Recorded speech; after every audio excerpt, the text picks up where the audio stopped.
So listen, beloved, we are dealing with the book of Deuteronomy. And the book of Deuteronomy is the fifth book in the Bible. And I want us to think of this as we must, as the last of the so-called books of the law, and the last in a set of five, which is the word Pentateuch. Pentateuch simply is a word that means vessel of five. And so it is a characteristic word that describes five books that fit together like hand and glove. And those books, as we know, are the first five books of the Bible. And we refer to them as the five books of the law. They are the writings of Moses and his proteges, those that would outlive him, because we know in the book of Deuteronomy there are words that are expressions that relate to the burial of Moses, that relates to things that have to deal with his death, and we know that those things could not have been penned by him because he was already dead. But for the most part, the Pentateuch, five books of the Bible, are referred to as Mosaic writings. And we know that some of the things that Moses writes about are events that occurred before he was on the scene. And we believe and perceive that he wrote those under inspiration by divine guidance and the Lord giving him insight, wisdom, and instruction. That does not preclude the prospect that he used documents and information that was made available and known to humanity before his day. It does not mean that to the extent that those things were rooted in truth, that they were not inspired, or that he was not inspired to adapt those things because they were the truth of the communications of God to humanity. Now, as we prepare now to talk about the book of Deuteronomy, I want to revisit the reality that we should be committing to memory the various sets that are within the Bible. Now, we know that there is an Old Testament, 39 books, a New Testament with 27 books. 3 times 9, the 39. 3 times 9 is the 27 that are in the New Testament. We know that the Bible is one book that is comprised of many books, and the total number of those books are 66, divided into the Old Testament and the New Testament. The Old Testament is where we're looking now, and that Old Testament has 39 books in the Protestant Bible. The New Testament has 27 books in the Protestant Bible. I mentioned the Protestant Bible because it is different from the Catholic Bible that has books that are commonly referred to as apocryphal books that are a part of the Catholic Bible. But those books are not included in the Protestant Bible. We also know that there is a thing we talk about as the Hebrew Bible, where they are grouped differently, and the Hebrew Bible only contains the Old Testament, only the Old Testament. But it contains all of the books of the 39 books of the Old Testament, but they are grouped differently. And I believe that because of that grouping, they come out to about some 26 books instead of 39. But it's only because of the grouping of those books. They are the same books that are in the Protestant Bible, but they are grouped differently. Now, when we talk about the groupings of the books of the Bible, we've been dealing with this first set, and that's the Pentateuch. But the Old Testament is broken up into 5 different sections, and we'll be talking about that as we go along. But we're getting ready to close out this first section that is that comprises the books of the law, and then we're going to go into the books of history, and that set contains 12 different books. Then after that, there are the books of poetry that contains 5 books. Then there are the books of the major prophets, 5 books, and then the minor prophets, 12 books. You'll notice that there are 5 sections in the Old Testament, and you'll notice that each of those sections has either 5 books or 12 books. Two of those sections have 12 books, and 3 of them have 5 books. So the first set is the books of the law, 5 books. The next set is the books of history, 12 books. Then you have the books of the books of poetry, 5 books. Then the major prophets, 5 books. And then finally, the minor prophets, 12 books. So 5, 12, 5, 5, and 12. And that's how the Old Testament is broken out. Now, we're getting ready to get into the book of Deuteronomy in the time that we have here tonight. But I want us to understand something. At first, one thing I want us to understand, get these books committed to memory. And as we go forward in the next sections, we'll help you with that as well. But listen, we're talking 5 books: Genesis, Exodus, Leviticus, Numbers, Deuteronomy. And you get Deuteronomy fixed in your mind tonight because we're dealing with Deuteronomy. We start out with Genesis, and then from Genesis, we know that the people go into Exodus. They exit out of the land, the book of Exodus. Leviticus is the middle book, the book of the law. And I want to display my hand before you to show you a mechanism to begin to remember these books. The long finger of the law. You know, you talk about the long arm of the law, the long finger of the law. The law is the most far reaching, if you will. And so we talk about Leviticus. Genesis, the thumb that touches every finger, if you will. Genesis touches everything. So we deal with Genesis, Exodus, the finger that points, that tells you that we're exiting, we're going out, we're moving forward. Genesis, Exodus, the law, Leviticus, Numbers, and then Deuteronomy. Numbers and then Deuteronomy. All right. So I want you to go ahead and say it with me. I might as well put it together and talk about Genesis, Exodus, Leviticus, Numbers, Deuteronomy. You get really good at it. You say Deuteronomy, Numbers, Leviticus, Exodus, Genesis. All right.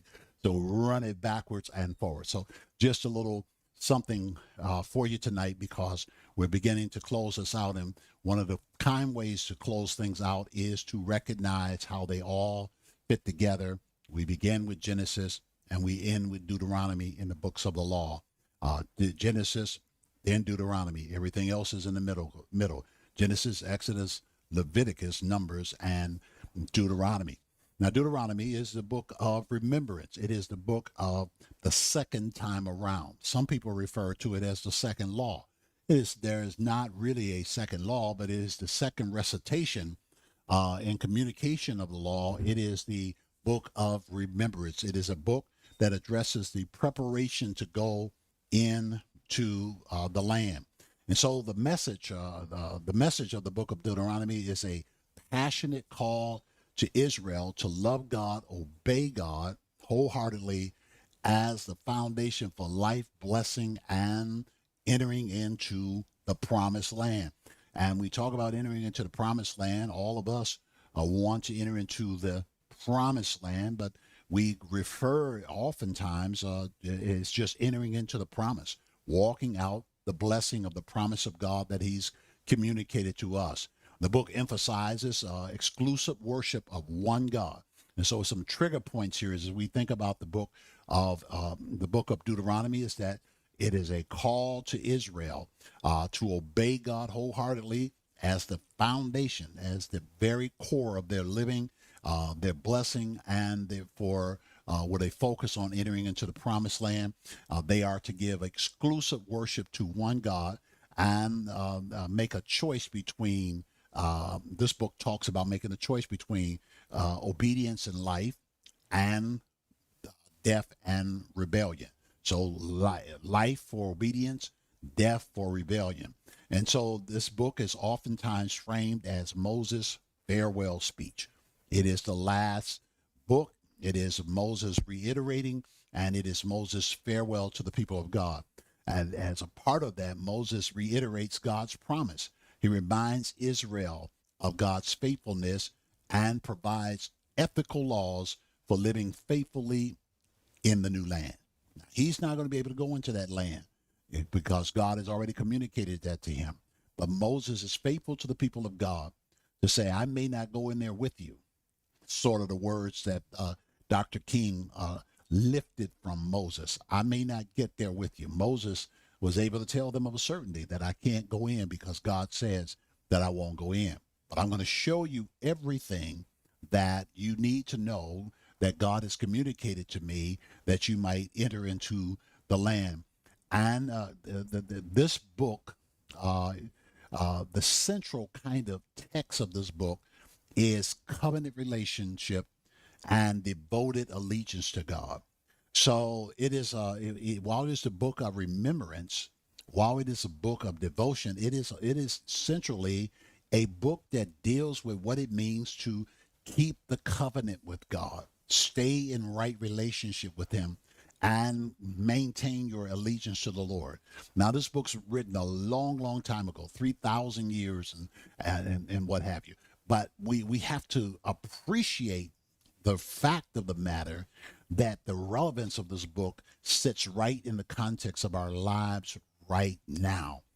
That in the midst of trial, tribulation, storm, and etc., that we have to make the decision, the conscious decision, to obey God, to love God, to have that as the central theme and foundation of our entire lives, and to realize that in order to do that, we have to continuously focus on God's will concerning us. Now, if I may summarize the things I've been saying, Deuteronomy calls God's people to remember his grace. Watch this now. So it's a book of remembrance. Then, number one, it calls them to remember his grace. Secondly, it calls them to love him fully. So remember, love, two key words, to remember his grace. Remember how good he's been. And then to love him fully, to hold back nothing, but to love him fully. We'll see that in the 6th chapter when dealing with the Shema. Love the Lord your God with all your heart, soul, mind, and strength. And then the third thing, obey him faithfully. So remember, love, obey. Remember, love, obey. And then there's a fourth one. So we are to remember his grace, love him fully or completely, obey him faithfully, stay in obedience to him. This is the instruction that is being given through Moses to Israel in their advancing their relationship with God. And then finally, choose life as they enter into the future God has promised them. So, big lessons and big takeaways for us to think about, even as we begin to look into this book, is that this book is about remember, love, obey, and choose. No lessons in life can be bigger than those four words. Remember, love, obey, and choose. Make sure that you understand the power of your choice and the ability to choose things. Now, here's what I want to emphasize. Two key things as we run forward in breaking this book up and talking about some of the key divides here. Number one, I want us to remember that God is dealing with the nation of Israel that has been carved out by God as a sample or example to the rest of the world thousands of years ago. So that we found that out in our studies up to this time, that Genesis, the first book in the Bible, the first 11 chapters are dealing with the entire world. When Noah was called by God in the 6th chapter or so there in the book of Genesis, we know that Noah was called with a ministry to the entire world. That's why when he said there's going to be a flood, that this flood is going to destroy all of humanity except for a carve out that God made. So the lesson of Genesis 1 through 11 is a message to the entire world. But then we know that late in chapter 11, we began to deal with, after we began to deal with the Tower of Babel, and then we began to deal with the dispersal of nations because the languages are confounded. And the Bible says that the people were scattered across the world of that day. And then God identifies a man by the name of Abram, who later becomes Abraham. And that happens late in chapter 11. And in chapter 12 through the rest of Genesis, chapter 12 through Genesis 50, we are reading about the life of Abraham, the father of the nation that would be called Israel in the context of our Bible. And so we have the fatherhood of Israel, Abraham, Isaac, Jacob, and then Joseph, referred to as the patriarchs. These people that we are talking about from Exodus through Deuteronomy, they are the offsprings of the patriarchs of the book of Genesis. The book of Genesis focuses in the last half from chapter 12 through 50, focuses on the four patriarchs, Abraham, Isaac, Jacob, and Abraham, Isaac, Jacob, and Joseph. It focuses upon the four of them. And Joseph is the last of those that it focuses on, because we know that Joseph is in Egypt because he's been sold out by his brothers. And then while in Egypt as a prince in Egypt, having gone through prison, and because of his gifting and abilities, having been brought into the king's palace, he is in Egypt at the time that there is a great famine. And that famine doesn't just affect Egypt, but it also affects the territory that the Canaan territory that the children of Israel are in, or that his family is in. His father is still alive. His father Jacob is still alive, and his family comes to buy bread, and ultimately it's discovered that Joseph is in charge, the prime minister, the director of finances in Egypt, and he brings his family up to Egypt, and they began to dwell and occupy there in Egypt for 430 years. And there comes a time within that time frame that they become enslaved. Joseph dies, and a Pharaoh that knew not Joseph arises, and he begins to oppress the family of Abraham. Now, God had already told Abraham in Genesis chapter 15 that my people are going to be in the house of bondage for 430 years. And at the end of that period is where Moses comes on the scene and begins to become a deliverer for the people of Israel. And you know the story about him going to Pharaoh and saying, "Let my people go." Well, God orchestrates that. They're out of the land. And the book of Deuteronomy is telling and retelling the journey that has occurred with them being out of the land. They are out of the land, out of Egypt, free from bondage, and on their way to the promised land. That the books of Exodus through the book of Deuteronomy tells of their journey through the wilderness, their journey to places like Mount Sinai or Mount Horeb, used interchangeably, and their ultimate journey into the promised land. It tells of their failures. It tells of their successes. So that's the first thing that I want us to understand, is that we are talking about a particular people, the offsprings of Abraham, that are called the children of Israel.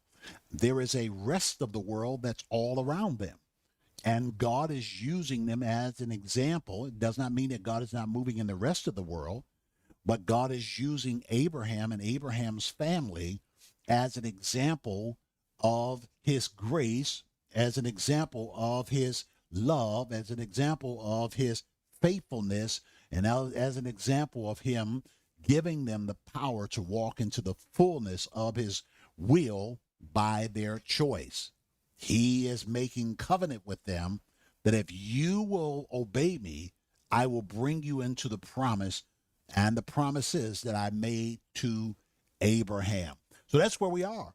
And Deuteronomy is looking back at the wilderness journey and looking forward to the entrance into the promised land.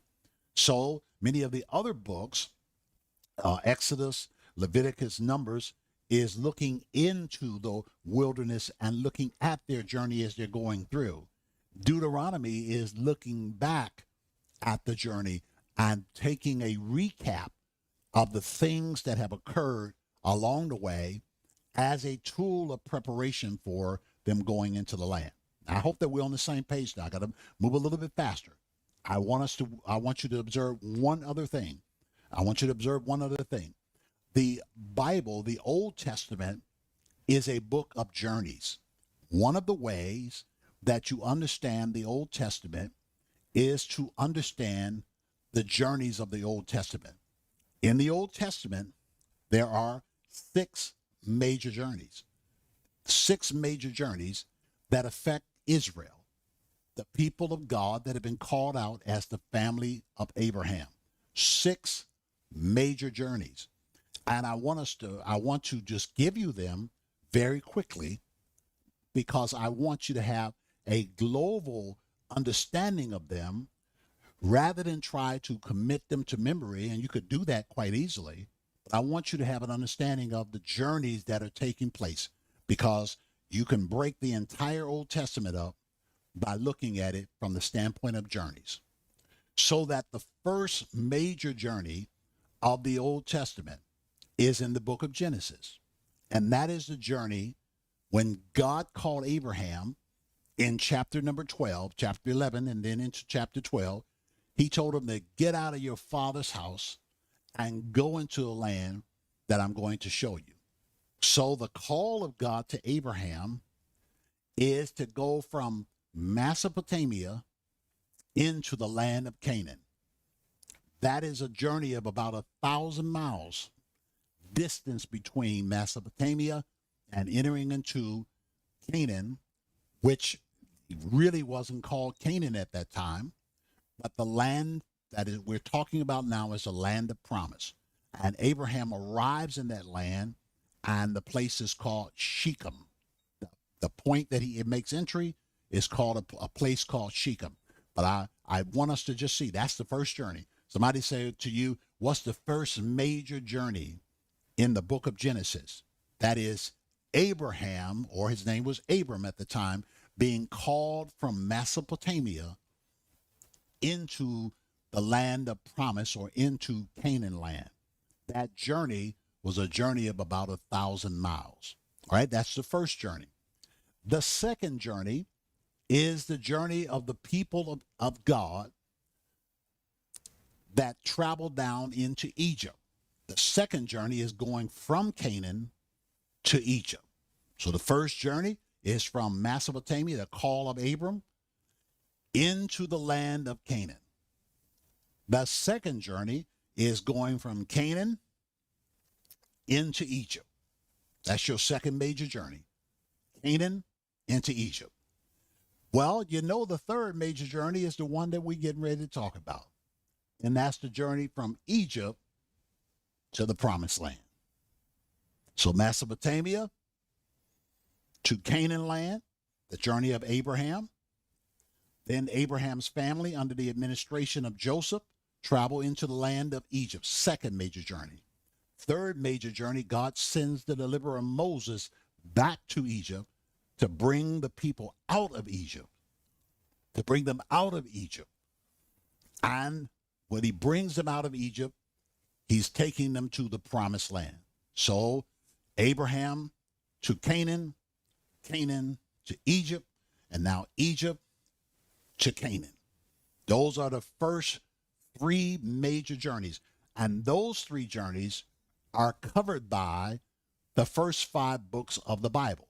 Although the actual entry into the land of Canaan on the third journey is recorded in the book of Joshua, which is the book that comes after the book of Deuteronomy. Those are your first 3 major journeys. Now the other ones are quite simple. They go from Canaan now in 2 different directions on 2 journeys. One is from Canaan land into captivity, and you really have two types of captivity. So we refer to those captivities as journey number 4 and number 5. That is, they go from Egypt into Assyria. And this stuff is recorded in the book of First Kings. From Egypt to Assyria, 10 tribes are taken away into captivity, called Assyria. That's from Egypt to Assyria. From Israel, from Canaan to Assyria. Let's go through it again. From Mesopotamia to Canaan. That's Abraham's journey. Then the family of Abraham journeys into Egypt, and they're there for 430 years. Then God sends to deliver Moses, and they journey from Egypt to Canaan land. And as we travel through the Old Testament, they go from Canaan into 2 captivities. First captivity is Assyria, and the second captivity is Babylon. So journey number 4 is from Canaan to Assyria. Journey number 5 is from Canaan to Babylon. From Canaan to Babylon. And then, beloved, the final journey, you got it, the final journey of the Old Testament, back to Canaan. God sends a remnant back to Canaan under the administration of Zerubbabel, Nehemiah, and Ezra. They are sent, he sends a remnant back into the land. So we go from Abraham coming to Canaan to the end of the Old Testament, there being a remnant returning into Canaan. And in between that time, they journey into Egypt, then out of Egypt to Canaan, and then out of Canaan to Assyria, and then the 2 tribes end up in Babylon, and then God begins to call the surviving kingdom that went into Babylon, that's the southern kingdom, the Davidic kingdom, that goes into Babylon.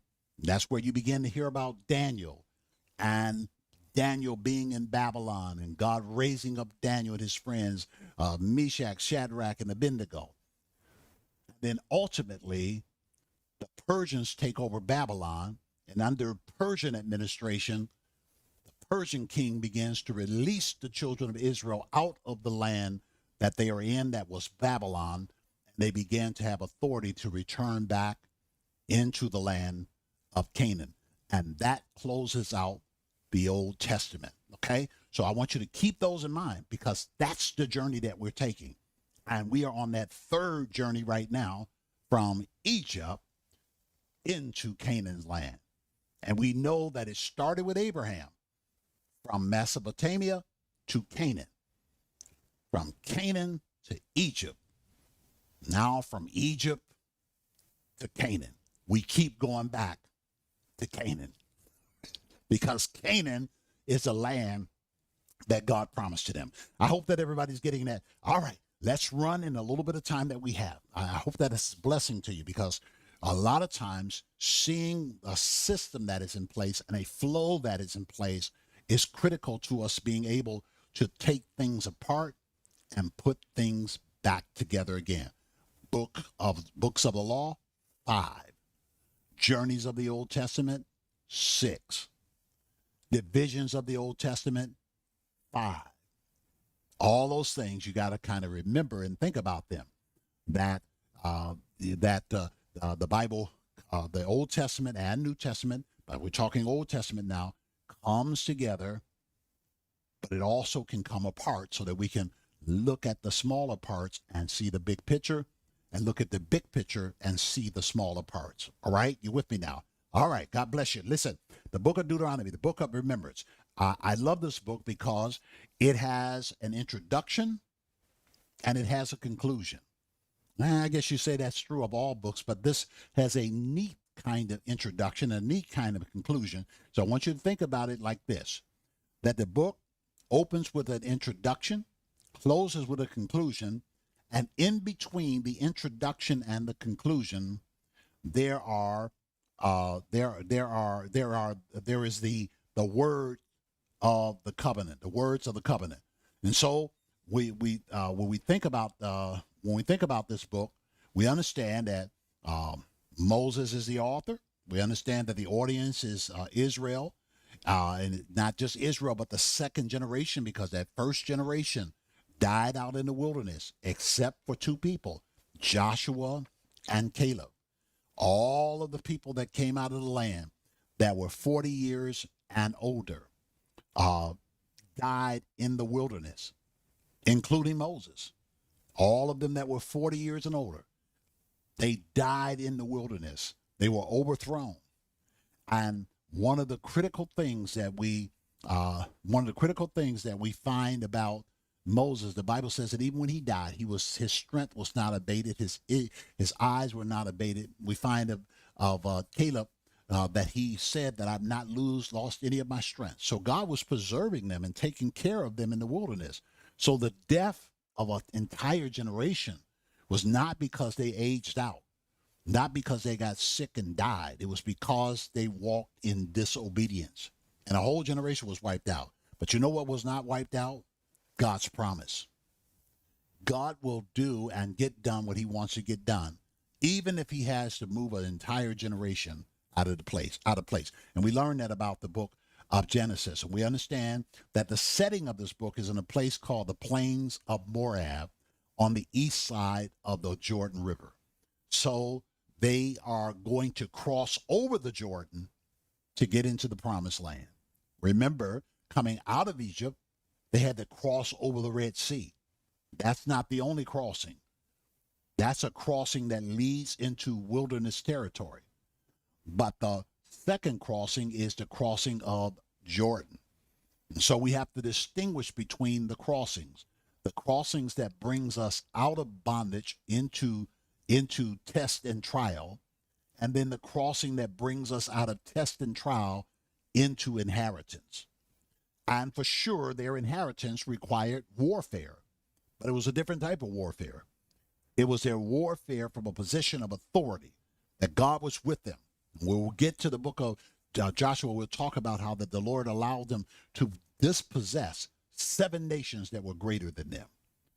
7 nations that were positioned within the land, that God allowed them to overtake 7 nations that were bigger, greater, and more positioned than they were.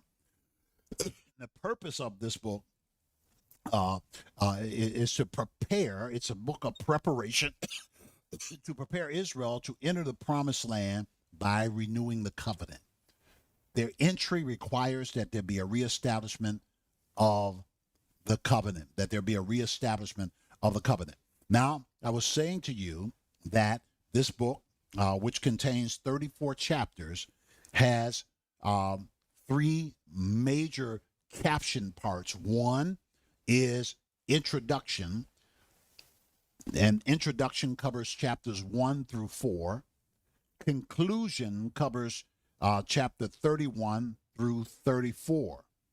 In the middle there, starting at chapter 4, verse 44, through chapter 30, 44 through chapter 30 is, or I should say through chapter 26, chapter 4 through 26 are dealing with various commandments. And then chapter 27 through 30 is dealing with blessings and curses. And then finally, the conclusion part is chapter 31 to 34, and that's dealing with, so Moses died. And really, those final chapters are dealing with the life and the eulogy, if you will, of Moses. Those final 4 chapters, to chapter 31, 32, 33, and 34. They deal with Moses' parting words.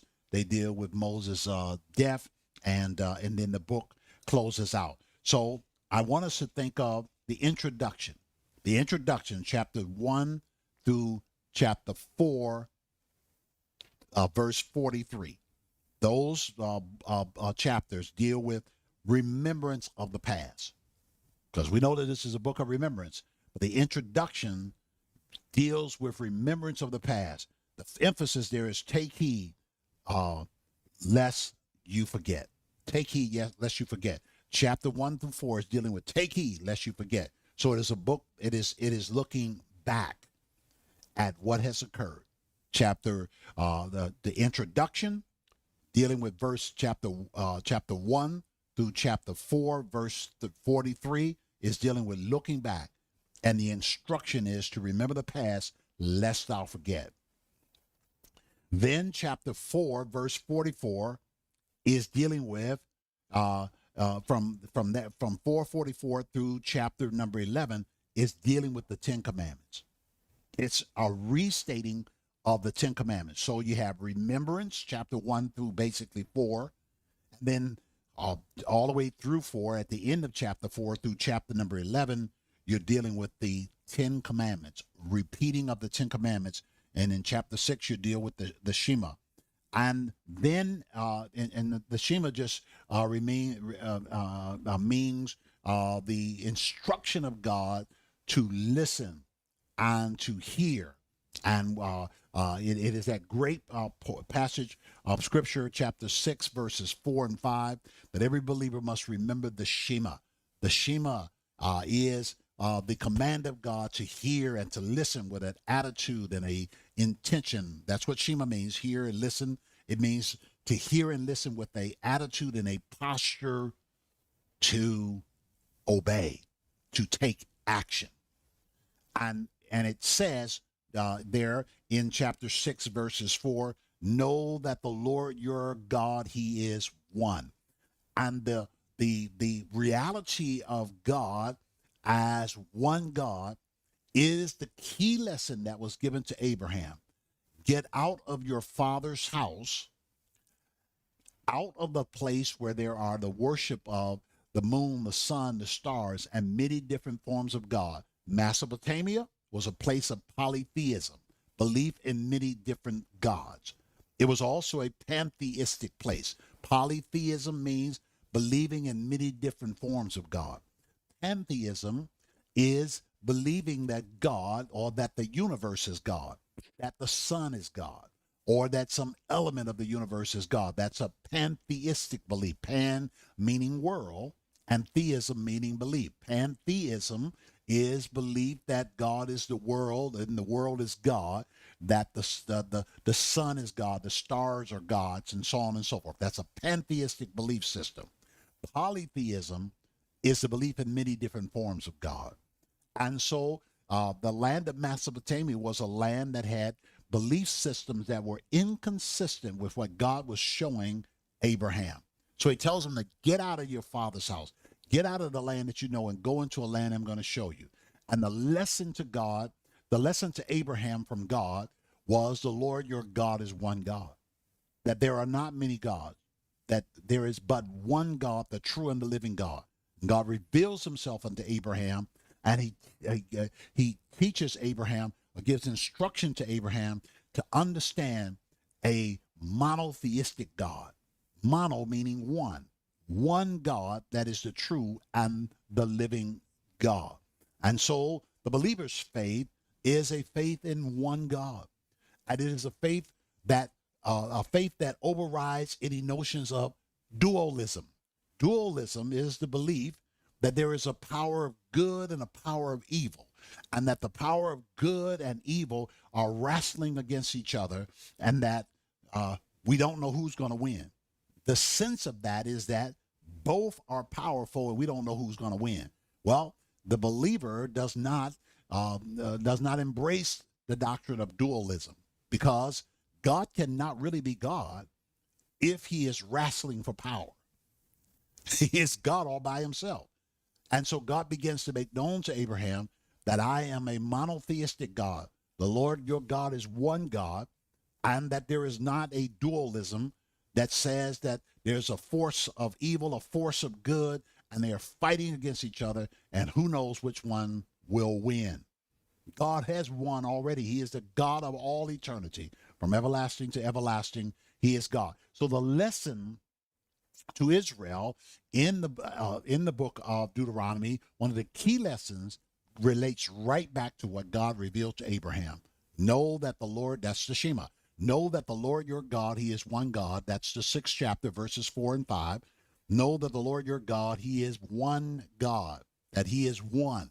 And then that fifth verse says, thou shalt love the Lord your God with all your heart, soul, mind, and strength. That is a central focus, and probably would be regarded as the golden text of this book. It is the Shema. It is the hear and listen with the intent to obey instruction. And no, that particular Shema is repeated in the context of the New Testament. Those same words are repeated by Jesus as he was walking here on earth and letting the people know that you got to love the Lord your God with all your heart, soul, mind, and strength. Okay. Now let's. The time is almost away, and you know I'm talking fast because of that.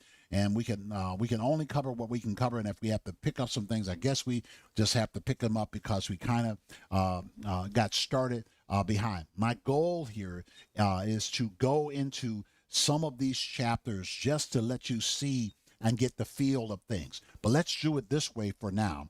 Let's understand that when we talk about the chapters 1 through 4, that's the introduction. And as we mentioned to you, it's remembrance of the past. It's looking back. God telling them, remember, don't look back to get depressed and frustrated and so on and so forth, but look back so that you remember how good God has been to you and that he has been with you all the time.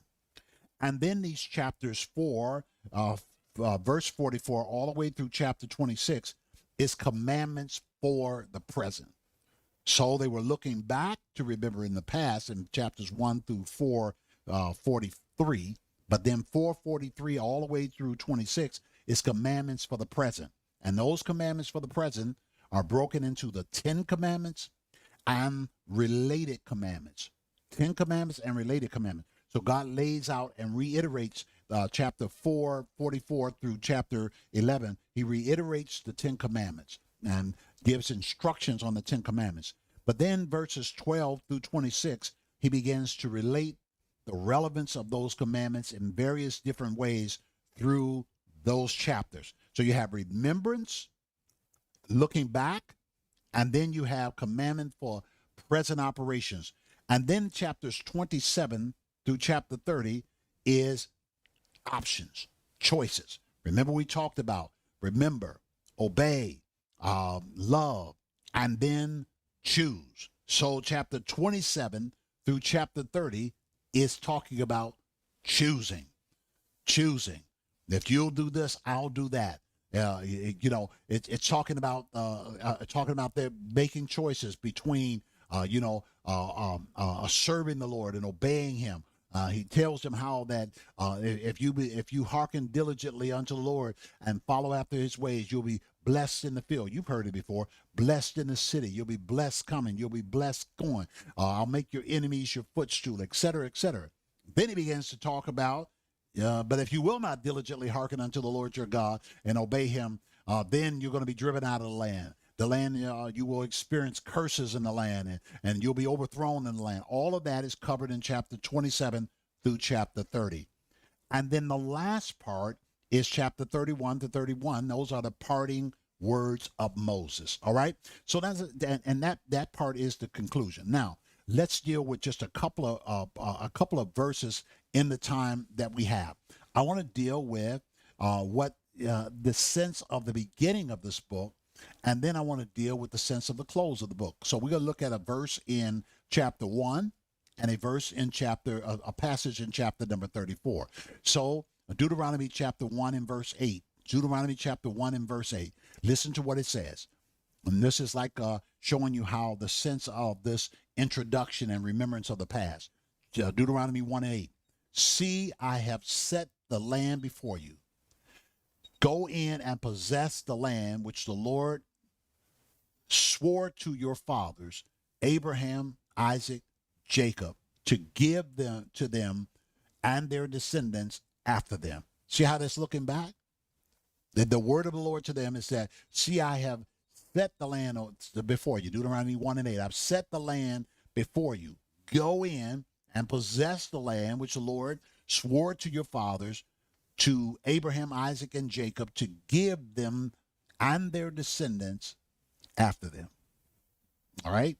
Now, let's look at the end of this as you ponder there that verse 8. Let's look at the end of the instruction in chapter number 34. Chapter number 34. It says here, beginning at verse number 1, chapter number 34 of Deuteronomy, verse number 1, it says, Then Moses went up from the plains of Moab to Mount Nebo.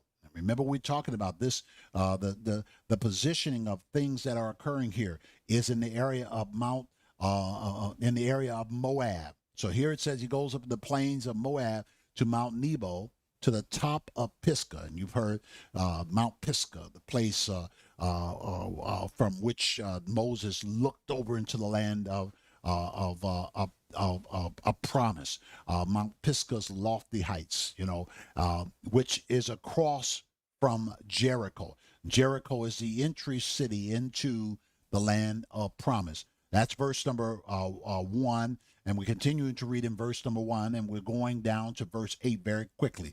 He comes to Mount Pisgah, which is across from Jordan. And the Lord showed him, watch this, and the Lord showed him all of the land of Gilead as far as Dan, all Naphtali, and the land of Ephraim and Manasseh, all the land of Judah as far as the western sea. So God is letting him see because remember, he can't go in. Verse 3, the south and the plain of the valley of Jericho, the city of palm trees, as far as Zorah. Verse number 4.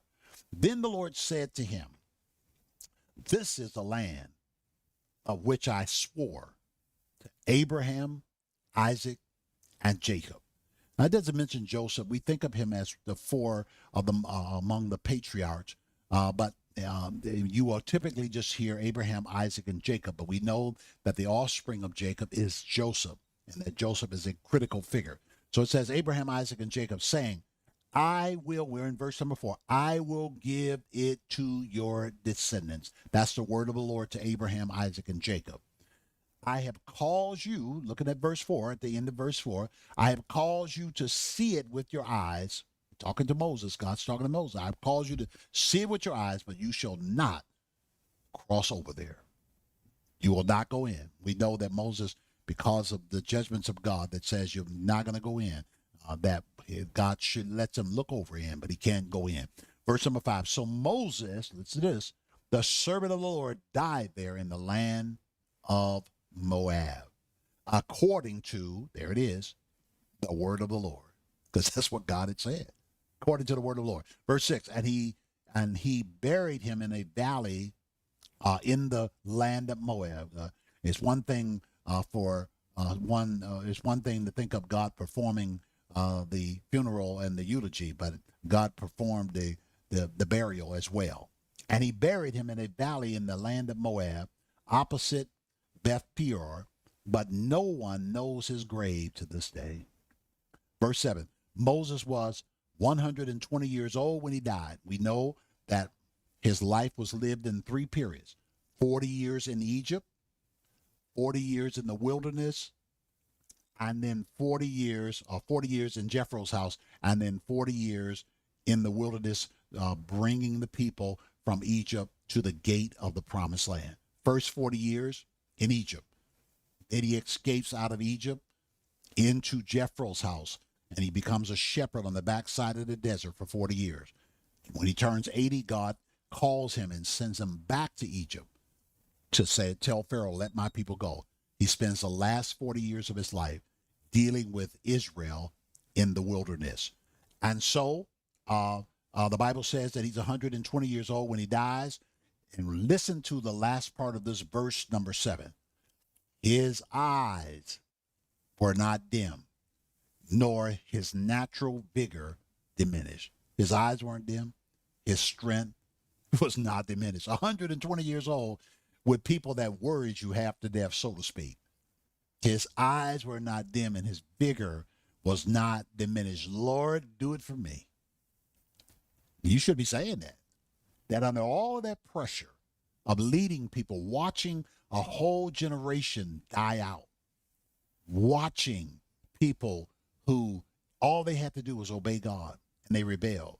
And yet the Lord preserved him physically, emotionally, preserved his eyes and his energy. And this was without the pharmaceutical industry, if you will. God preserved him. May the Lord do that also for you. And let's look at verse number 8. And the children of Israel wept for Moses in the plains of Moab 30 days, 30-day mourning period. So the days of weeping and mourning for Moses ended. And now that 30th chapter kind of wraps up ultimately with them being right at the foot of the promised land, and that will take us into the book of Joshua. Now, I know that we're over time, but I would be remiss if I did not point out a few things, and maybe next week we'll go back into some chapters because we started a little bit late tonight. This is such a powerful and wonderful book. But I want to share with you my favorite scripture and one of my most favorite scriptures in the entire Bible. I want to share that with you. I want us to see that together now. So if you will, go with me to the 5th chapter of the book of Deuteronomy, the 5th chapter of the book of Deuteronomy. There's so much to cover in chapters 1 through 4, but I want you to go with me to the 5th chapter down. I want you to look at my most favorite passage, and I'm going to go to it, but I want to start out at the top here. Okay, let's look at, now remember that chapters 4 through 44 through chapter 5 is dealing with the commandments, the 10 commandments, the commandments review. Chapter 5 deals with the commandments review. It says in chapter 5, verse 1, and Moses called all Israel and said to them, Hear, O Israel, the statutes and judgments which I speak in your hearing today, that you may learn them and be careful to observe them. The Lord our God made covenant with us in Horeb. All right, he says Horeb, that's Mount Horeb, and Horeb is a term used interchangeably with Mount Sinai. Mount Sinai, Mount Horeb, the same thing. So in the area of Horeb, he says that's where God made the covenant. That's those 10 commandments. That's when God gave them those commandments as well as others. Look at verse 3. The Lord did not make this covenant with our fathers. See, Moses, I should say Abraham and Isaac and Jacob, they didn't have this. They didn't have the benefit of these express covenants of direction that was given directly from the hands of God. And he said he didn't give it to our fathers, but with us, those who are here today, all of us who are alive. My God, all of us who are alive. He said God has given this to us. He did us one better than he even did our father Abraham. Look at verse 4. The Lord talked with you face to face on the mountain from the midst of the fire. He's talking about when he was at Mount Sinai, Mount Horeb, and Moses went into the mountainous area, and the people wanted to hear the voice of God, and then God began to speak, and fire came out of the mountain, and the people began to become afraid and say, tell God don't speak. We'll listen to you, but tell God don't speak, because we are not going to be able to live if God keeps on talking to us. Verse 5, I stood between the Lord and you. I stood between the Lord and you at that time to declare to you the word of the Lord. For you were afraid because of the fire, and you did not go up to the mountain, he said. And up to the mountain. And then he goes on. He said, and he begins to lay out the commandments of all of the things that God began to speak. And if you look down, you'll see it. Verse 12 and so on and so forth. Remember the Sabbath to keep it holy. Verse 8, you shall make no graven or carved images. Verse 6, the Lord your God brought you out of Egypt and out of the house of bondage. Verse 7, you shall have no other gods before me. All right. So this is a display of the commandments. And it is a rehearsing because that's what this Deuteronomy book is. Look down at verse 17. It says, you shall not murder. You shall not commit adultery. In verse 18. I know I'm jumping over the place and it may not be coming up on your screen, but this is a place where the commandments are being broken out and they are being reminded of what the Lord spoke to them. And then look at verse 22. We'll Look at verse 22. We're getting to the verse that is one of my favorite passages in the Bible, one that I've declared over my family. I want to give it to you tonight, that you will have it, but we're working our way there. Just give me a few more moments here. Verse 22 said, "These words the Lord spoke to all your assembly in the mountain from the midst of the fire, the cloud, and the thick darkness, with a loud voice, and he added no more. And he wrote them on 2 tablets and gave them to me." You know, the tablets of the commandments. And the tablets, 2 tablets. And one would easily think that, hey, it's 10 commandments, 2 tablets, so he put 5 on one and 5 on the other. But no, that's incorrect. There are 2 tablets. One of the commandment tables had 4 commandments, and the other had 6 commandments. Now, the commandments towards God is a table that has 4 commandments. Now, I call that the vertical tablet. That is our relationship with God that contains 4 commandments, not having any other gods, and so on and so forth, that are laid out here in the Word, not making graven images, and so on and so forth. And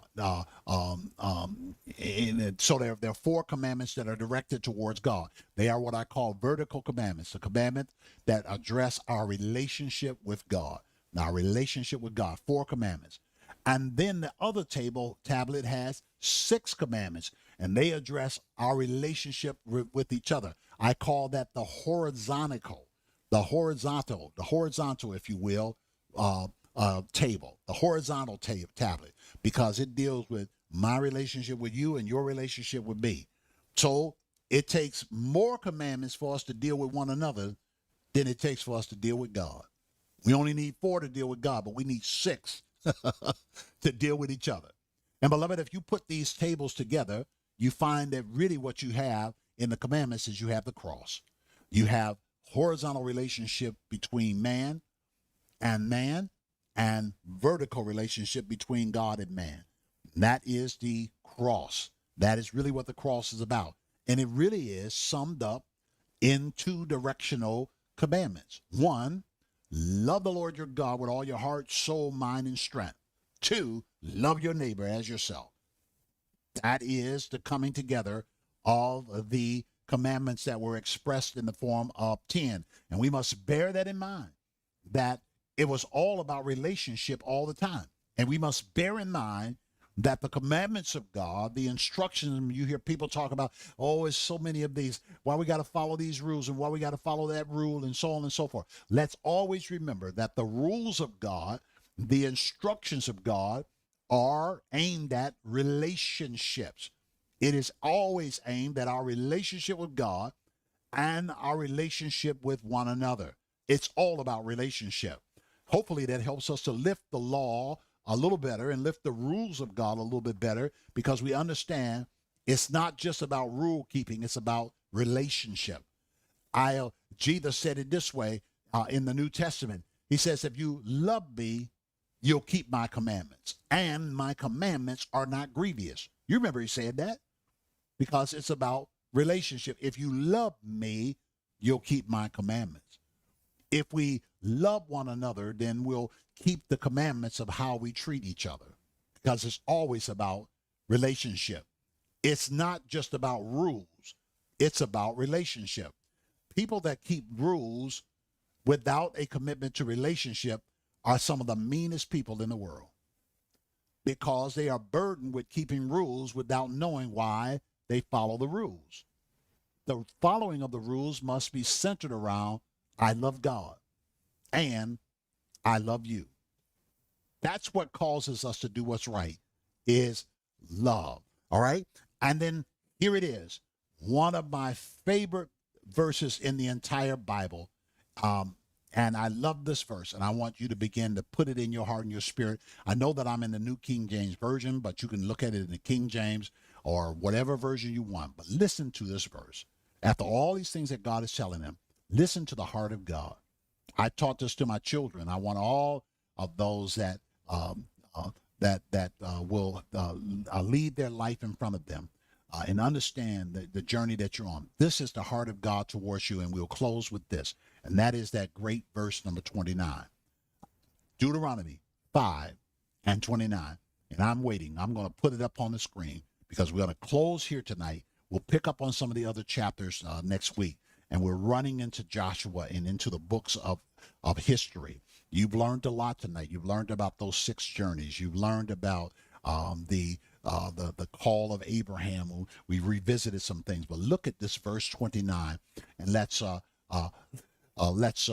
sleep on this and eat on this and drink on this and let it be a thought and a commitment for the rest of our lives. Here's what God says to Israel, and by extension to us. He uses Moses to express his heart. He says this: "Oh, that they had such a heart in them, that they would fear me and always keep all my commandments, that it might be well with them and with their children forever."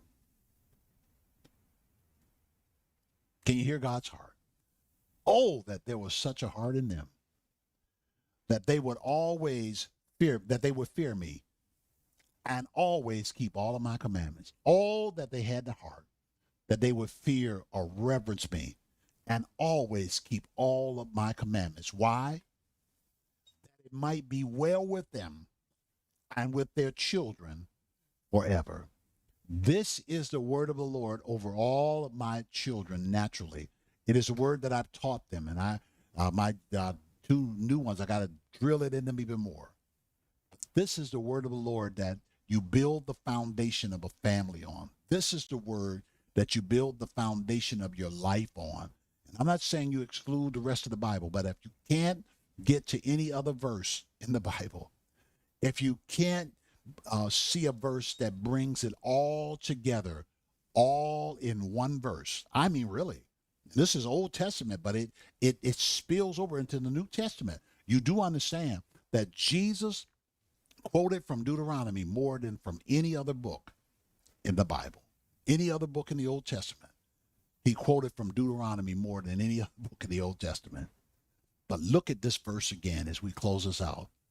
Oh, God's heart, that there was such a heart in them, that they would that they would fear me. Oh, that there was such a heart in them, that they would fear me and always keep all of my commandments, that it might be well with them and with their children. How long? Forever. God is simply saying here, said to Israel, saying to us, if you would allow yourself to have a heart in you, that you would fear God. That's what the commandments and everything are all about. That you would fear God. Not be scared of him, but that you would honor and reverence him. To fear God and commit yourself to always keeping all of his commandments. Not going to be sometime, as a matter of lifestyle, I'm going to do what he says. I'm going to obey him. Oh, that there was such a heart in them. They would always fear me and always keep all of my commandments. Look at the always and alls in there. That they would fear me and always keep all of my commandments, that it might be well with them and with their children forever. Beloved, I want you to understand that this Deuteronomy book right here in this verse tells you a promise that comes from God that says it will be well with you and with your children always. If we get that top part right, we have the promise of his word that says it'll be well with you always. I know you go through trials, we all do, and we face things, but I anchor my life on this book. I anchor my life on this verse. The fifth book in the Bible, the 5th chapter, and verse 29. Deuteronomy 5 and 29.